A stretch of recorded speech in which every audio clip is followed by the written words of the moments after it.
नमस्कार. मी रसिका दुल. मी रत्नागिरीचा नाही, मी सिंधुदुर्गचा चिडू.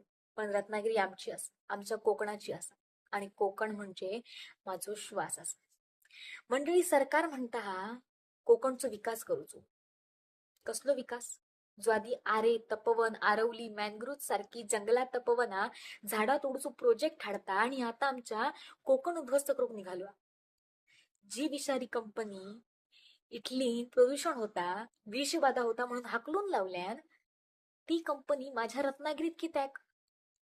हय कोण बोलणारा नाही? की हैसरच्या झाडांका, हैसरच्या जमनी, हैसरच्या हवेक, हैसरच्या माणसांका किंमत नाही.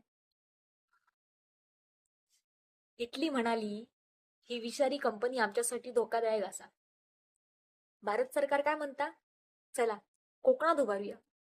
आज जर इटलीतली विषारी कंपनी हय इली तर उद्या आमच्या विहिरींमध्ये, आमच्या नद्यांमध्ये PFAS सारखो कधीही नष्ट न होणारो द्रव मिसळतलो आणि परवा आम्ही कोकणी माणसं सगळी मरान जातलो.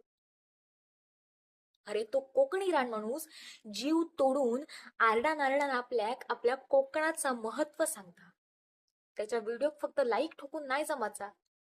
त्या माणसाक आपण पाठिंबो देऊ होयो. आपल्याक जमता तसा आपल्या परीन आपल्या कोकणात येणारे हे विषारी कंपने विरोध करू होयो. माका त्या सरकाराक विचारूचा, माका त्या सरकाराक सांगाचा आमका नोकरे होयत, पण मरणाच्या बदल्यात नको. आमका विकास होयो हा, पण आमचा कोकण नष्ट करू नको. म्हणजे आज जर आपण गप्प बसलो ना तर आपल्या ह्या सोन्यासारख्या कोकण उद्ध्वस्त होताना. मी आज बोलतोय एकटा नाही, माझ्या कोकणचो आवाज म्हणून मी बोलतोय. ही विषारी कंपनी आमच्या रत्नागिरीत नको आणि यापुढे सुद्धा कसलेच विषारी कंपनी आमच्या कोकणात नको. कारण आपल्या कोकणात असलेली आपली मुंबई, आपला ठाणा ह्या आपल्या रावलाच नाही.